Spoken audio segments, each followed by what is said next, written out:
À 87 ans, Claudia Cardinal continue de vivre une vie que peu auraient pu imaginer lorsqu'elle était une jeune fille grandissant à Tunis. Connue dans le monde entier pour son regard perçant et sa présence magnétique à l'écran, elle partage désormais son temps entre sa famille, ses projets culturels et le luxe discret de son domaine privé en France. Son histoire ne se résume pas seulement à la célébrité et à l'histoire du cinéma, elle reflète aussi la manière dont elle a construit une existence entourée d'histoire, de confort et d'un héritage durable. Aujourd'hui, nous explorons comment l'une des actrices les plus emblématiques du cinéma vit ses dernières années, entre les maisons qu'elle chérit et la fortune qu'elle a accumulée. La maison de Nemours, une vie entourée d'histoire. Lorsque Claudia Cardinal a fêté ses 87 ans le 15 avril 2025, elle ne célébrait pas dans une villa lointaine cachée du monde. Elle se trouvait plutôt chez elle, à Nemours, une petite ville tranquille de Seine-et-Marne, en France, où elle vit depuis plusieurs années. Sa résidence n'est pas une maison ordinaire. C'est un bâtiment historique qui servait autrefois de tannerie au XVIIIe siècle, puis de lieu de repos pour les prêtres, avant de passer entre les mains d'une riche famille locale. Pour Cardinal et sa fille, Claudia Squitieri, ce fut un coup de foudre. Dans une interview accordée à Pure People, Squitieri se souvenait « Nous cherchions quelque chose de petit, et à la place, nous avons découvert ce magnifique bâtiment caché derrière une grille et une végétation dense. Nous sommes immédiatement tombées amoureuses. » La maison n'est pas seulement une résidence familiale, elle est devenue un centre de culture, de communauté et de soutien artistique. Ensemble, mère et fille l'ont transformée en siège de la Fondazione Claudia Cardinal, une fondation qui soutient l'art contemporain, avec une attention particulière aux femmes artistes. Elles l'ont imaginée comme bien plus qu'une simple maison. La propriété abrite désormais un restaurant, des chambres d'hôtes et des espaces culturels, transformant un domaine privé en un projet vivant. Au cœur de cette transformation se trouve le restaurant Le Picardo, un lieu qui mêle tradition italienne et influence française. La cuisine est dirigée par le chef brésilien Thiago Alves, connu pour son utilisation créative de produits frais importés d'Italie, tout en travaillant également avec des producteurs locaux. Le menu change chaque mois, un détail qui reflète l'amour de Cardinal pour l'innovation et son désir de maintenir les choses vivantes et renouvelées. Sa fille a décrit l'endroit comme une maison de partage et de convivialité, faisant écho à la conviction de sa mère que la véritable richesse réside dans la création d'espaces où les gens peuvent se rencontrer et échanger des idées. Cardinal elle-même reste très impliquée dans la vie quotidienne du domaine. Malgré son âge, on sait qu'elle participe aux courses pour fournir des produits frais au restaurant. Squitieri a souligné que sa mère habite ici toute l'année et reste une force motrice dans le maintien des projets liés à la maison. Ce niveau d'implication montre une autre facette de Cardinal, au-delà du glamour des tapis rouges. C'est une femme qui continue à construire, à nourrir et à être présente. La résidence de Nemours représente une combinaison parfaite d'histoire, d'art et de famille.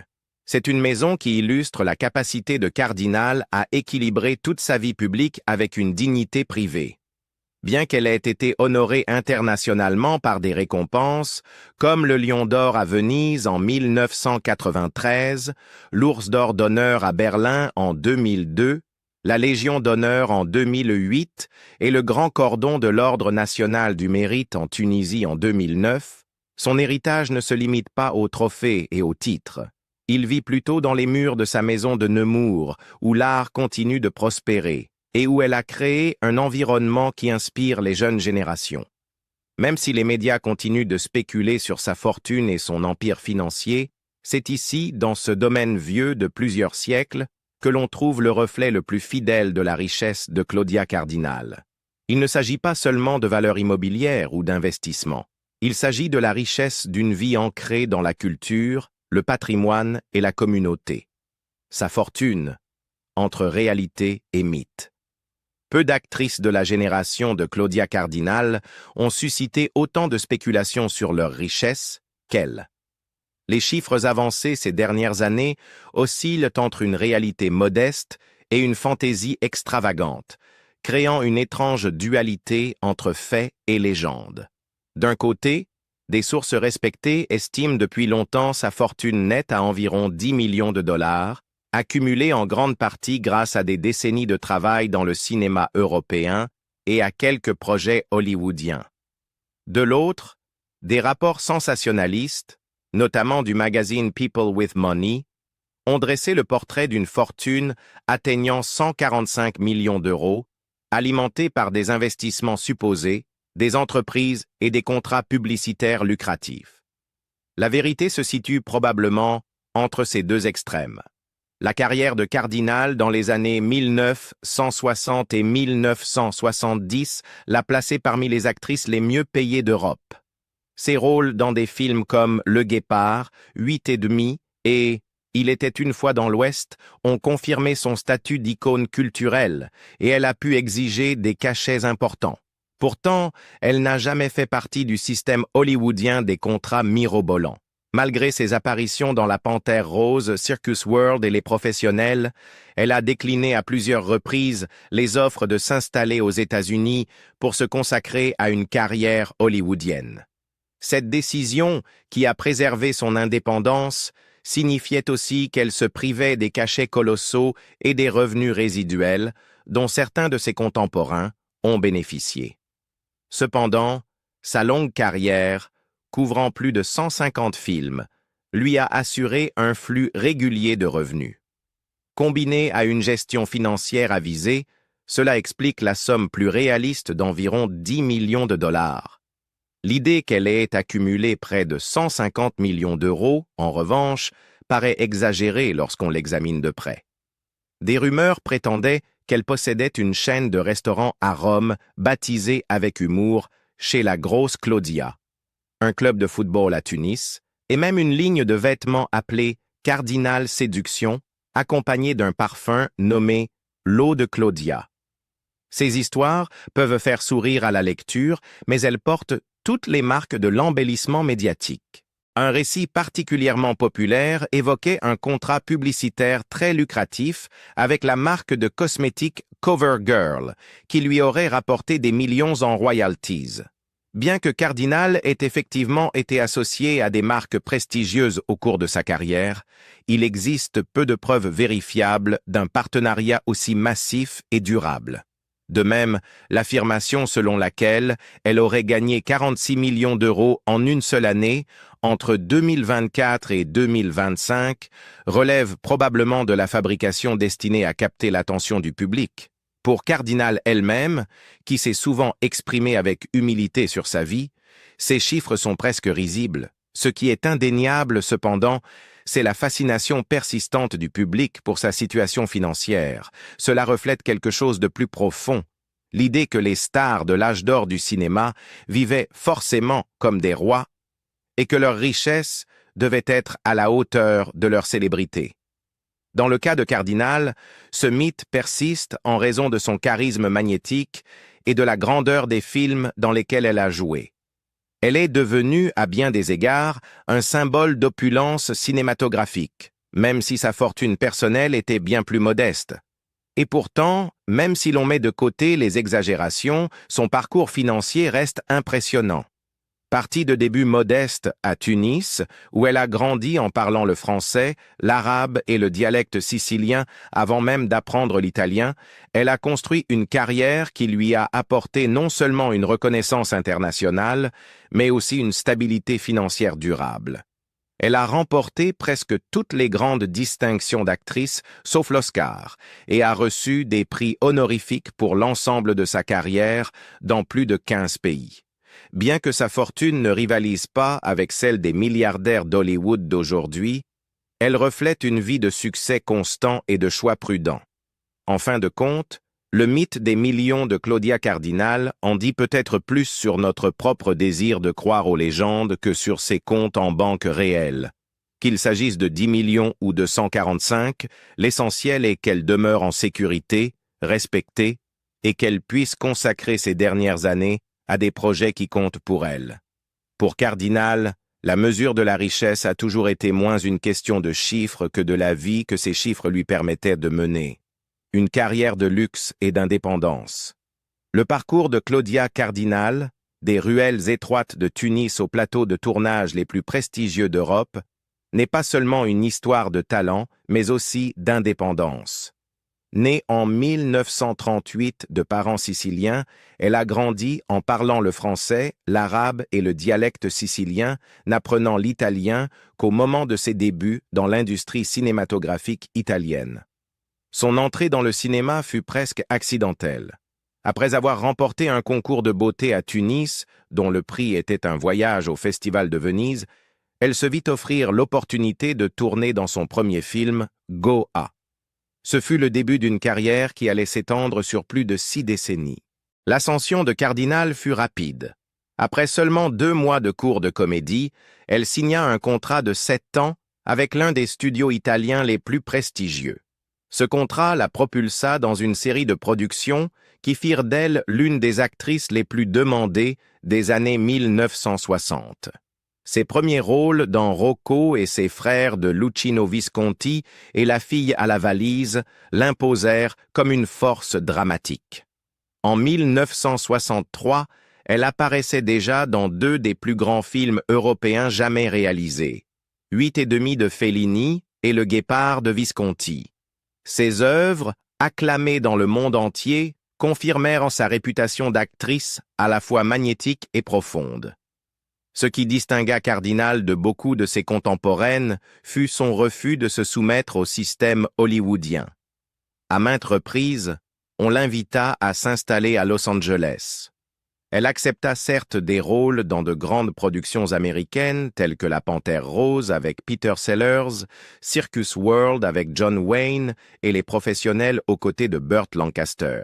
Mais elle revint toujours en Europe. En refusant de devenir une marchandise hollywoodienne, elle conserva une carrière profondément ancrée dans le cinéma d'auteur plutôt que dans les recettes commerciales. Cette indépendance eut un prix. Alors que ses pairs hollywoodiens signaient des contrats lucratifs et bénéficiaient de revenus résiduels qui assuraient leur fortune bien après leur retraite, Cardinal privilégia la satisfaction créative de travailler avec des auteurs. Elle collabora avec Sergio Leone dans « Il était une fois dans l'Ouest », livrant l'une de ses performances les plus emblématiques dans le rôle de Jill McBain, un personnage incarnant résilience et complexité à une époque où les femmes étaient souvent cantonnées à des rôles décoratifs. Cette interprétation reste encore aujourd'hui citée comme l'une des plus marquantes de l'histoire du cinéma. Au fil des décennies, Cardinal a joué dans près de 150 films, construisant une filmographie marquée à la fois par la polyvalence et l'endurance. Elle a incarné des aristocrates, des rebelles, des mères et des marginales, travaillant avec des réalisateurs comme Blake Edwards, Werner Herzog et Mauro Bolognini. Chaque rôle a renforcé sa réputation de femme, capable de dominer l'écran par son intelligence et sa force. Les récompenses financières d'une telle carrière, bien que moins astronomiques que celles des stars hollywoodiennes, furent néanmoins substantielles. Dans les années 1970, Cardinal figurait parmi les actrices les mieux payées d'Europe. Sa maîtrise de plusieurs langues la rendait particulièrement précieuse dans les productions internationales. Cela lui assura des revenus confortables et une sécurité financière, même si elle ne courut jamais après la gloire ou l'argent de Hollywood. Au fil du temps, elle fut reconnue non seulement pour ses performances, mais aussi pour l'ensemble de sa contribution au cinéma. Des distinctions telles que le Lion d'or à la Mostra de Venise en 1993, l'Ours d'or d'honneur à Berlin en 2002 et la Légion d'honneur en 2008, consacrèrent son statut de figure culturelle mondiale. Chacun de ces prix confirmait que sa véritable richesse se mesurait autant en héritage qu'en argent. Même alors que les rumeurs sur son supposé empire commercial circulaient dans les magazines, Cardinal continua à travailler jusque dans ses 80 ans. En 2022, elle apparut dans L'île du pardon de Rida Bey, preuve que son lien avec le cinéma restait intact. Peu d'actrices peuvent revendiquer une telle longévité. Pour elle, le cinéma n'a jamais été qu'une carrière. C'était l'expression de son indépendance, de son refus d'être enfermé dans des attentes et de sa conviction que le 7e art pouvait être à la fois une vocation artistique et un gagne-pain. Ainsi, lorsqu'on évoque la vie luxueuse de Claudia Cardinal, il est essentiel de comprendre comment son indépendance vis-à-vis de Hollywood et son engagement envers l'art ont façonné non seulement sa réputation, mais aussi le confort dont elle jouit aujourd'hui.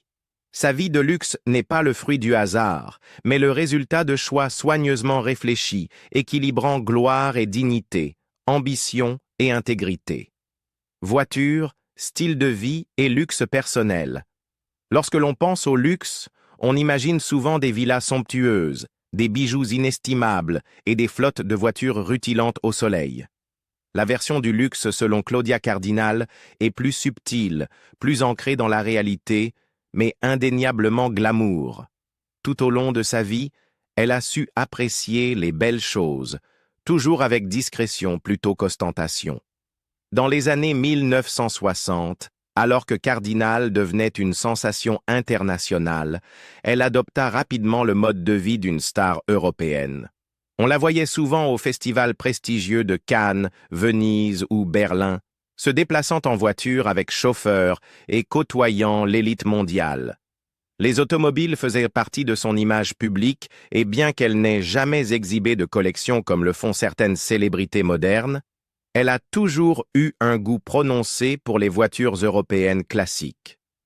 À l'apogée de sa carrière, elle était associée à des modèles italiens comme Alfa Romeo ou Fiat, des véhicules symbolisant l'élégance et le savoir-faire italien. Il ne s'agissait pas d'excès, mais d'extension naturelle de son identité d'icône du cinéma européen. Au fur et à mesure que sa carrière prospérait, le style de vie de Cardinal reflétait un équilibre entre glamour et stabilité.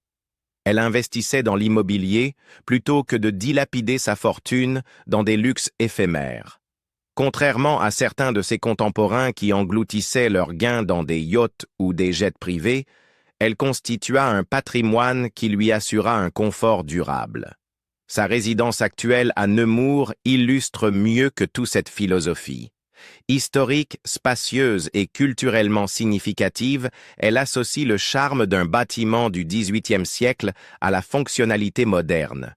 Pour Cardinal, une maison n'est pas seulement un bien immobilier, mais un lieu où se cultive la culture, la communauté et la vie de famille. Ces luxes quotidiens en 2025 sont tout aussi révélateurs. Installée au domaine de Nemours, elle profite de la combinaison de l'isolement et de la proximité avec Paris. La demeure a été transformée en centre culturel avec un restaurant, le Picardo, qui lui permet de savourer une gastronomie raffinée sans quitter la propriété. Le menu, renouvelé chaque mois par le chef brésilien Thiago Alves, mêle produits frais venus d'Italie et ingrédients de producteurs locaux français, garantissant des plats à la fois authentiques et innovants. Pour Cardinal, le luxe ne réside pas dans des intérieurs plaqués or, mais dans la possibilité de vivre et de manger entouré d'art, de culture et de famille. Cette approche discrète s'étend à sa vie personnelle. À 87 ans, elle participe encore aux courses pour approvisionner le restaurant, signe de son attachement à l'implication dans la vie quotidienne.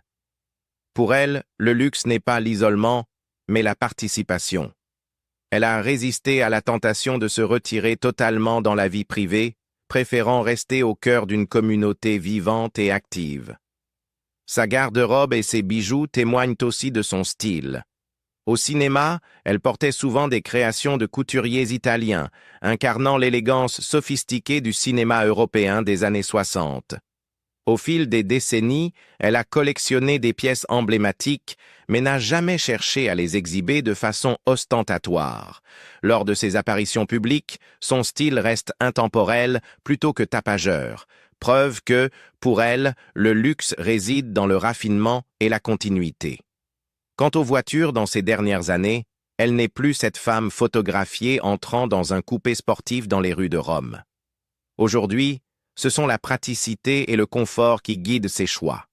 Bien que les détails de ses véhicules actuels demeurent privés, il est raisonnable de penser qu'elle privilégie des voitures alliant élégance et aisance de déplacement, notamment pour faire la navette entre Nemours et Paris. Le luxe ne réside pas seulement dans la marque, mais dans l'indépendance que procure la mobilité. En termes plus larges, le style de vie de Claudia Cardinal incarne un luxe réfléchi et maîtrisé. Il évite l'extravagance des icônes hollywoodiennes les plus flamboyantes, tout en reflétant une existence privilégiée, fruit de décennies de travail. Son confort repose autant sur l'histoire, la famille et la culture que sur la richesse matérielle. À un âge où beaucoup de stars de sa génération se sont retirées ou ont été oubliées, elle continue à cultiver un mode de vie non seulement luxueux, mais aussi porteur de sens. Héritage, impact culturel et véritable sens de la richesse. Pour Claudia Cardinal, le mot « richesse » a toujours eu plus d'une signification. Oui, elle a gagné assez pour vivre confortablement, posséder une propriété historique en France et profiter des privilèges d'une longue carrière. Mais sa plus grande fortune réside dans quelque chose de bien plus difficile à mesurer, son héritage. En plus de 60 ans d'interprétation, d'engagement et de contribution culturelle, elle a accumulé une forme de richesse qu'aucun compte en banque ne saurait refléter. Une place durable dans l'histoire du cinéma et une réputation de force, d'indépendance et de dignité. Le cœur de son héritage reste sa filmographie. Peu d'actrices peuvent se targuer d'avoir travaillé avec autant de réalisateurs légendaires ou d'avoir marqué d'une empreinte aussi visible le cinéma européen. De Rocco et ses frères et Le Guépard de Luchino Visconti à 8 et demi de Federico Fellini, en passant par Il était une fois dans l'Ouest de Sergio Leone, elle a joué dans des films qui ont défini des époques entières du style cinématographique. Ses rôles ont démontré non seulement sa capacité à incarner des personnages complexes, mais aussi à dépasser les rôles limités, souvent attribués aux femmes à cette époque.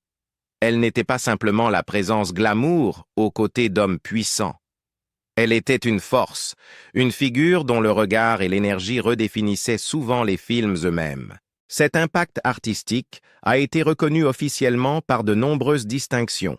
En 1993, elle a reçu le Lion d'Or pour l'ensemble de sa carrière à la Mostra de Venise, consacrant son rôle central dans le cinéma italien et mondial.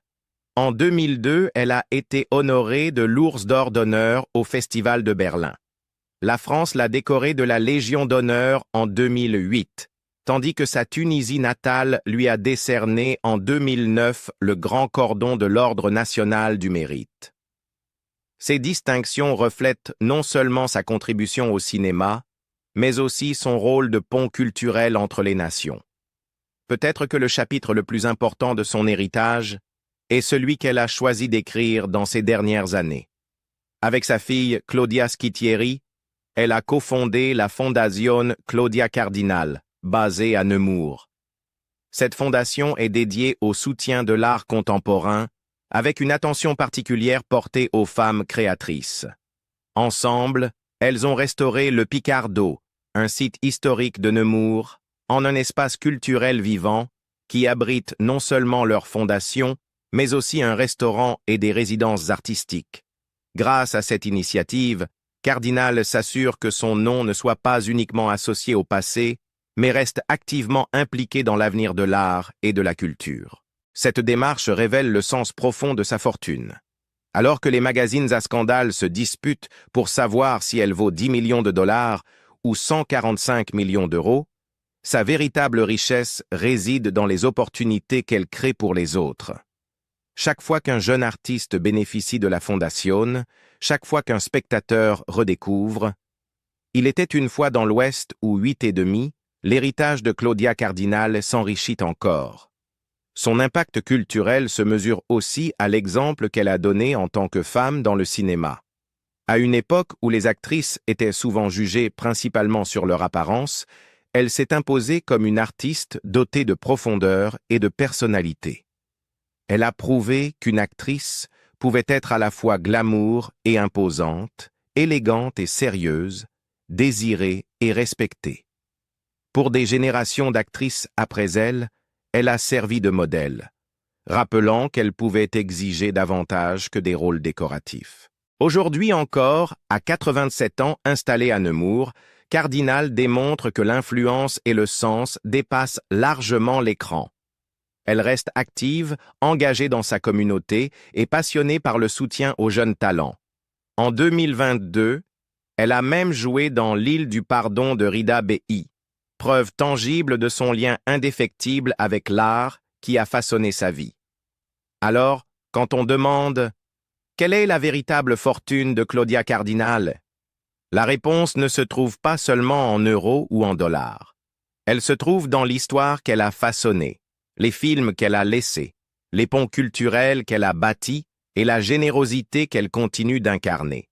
Sa vie luxueuse en 2025 n'est pas uniquement faite de voitures ou de maisons. Elle consiste à vivre entourée d'art, d'histoire et de famille, avec un héritage qui garantit que son nom ne sera jamais oublié. L'histoire de Claudia Cardinal nous montre que le vrai luxe ne se mesure pas seulement en chiffres, mais dans la vie que l'on construit et dans l'héritage que l'on laisse derrière soi. À 87 ans, elle continue de vivre avec dignité, culture et confort, entourée de sa famille et de son histoire. Et vous, selon vous, quel est le plus grand trésor de Claudia Cardinal, sa fortune, ses films ou l'impact culturel qu'elle a laissé? Partagez vos pensées dans les commentaires et n'oubliez pas d'aimer cette vidéo et de vous abonner pour plus d'histoires sur les icônes les plus fascinantes du monde.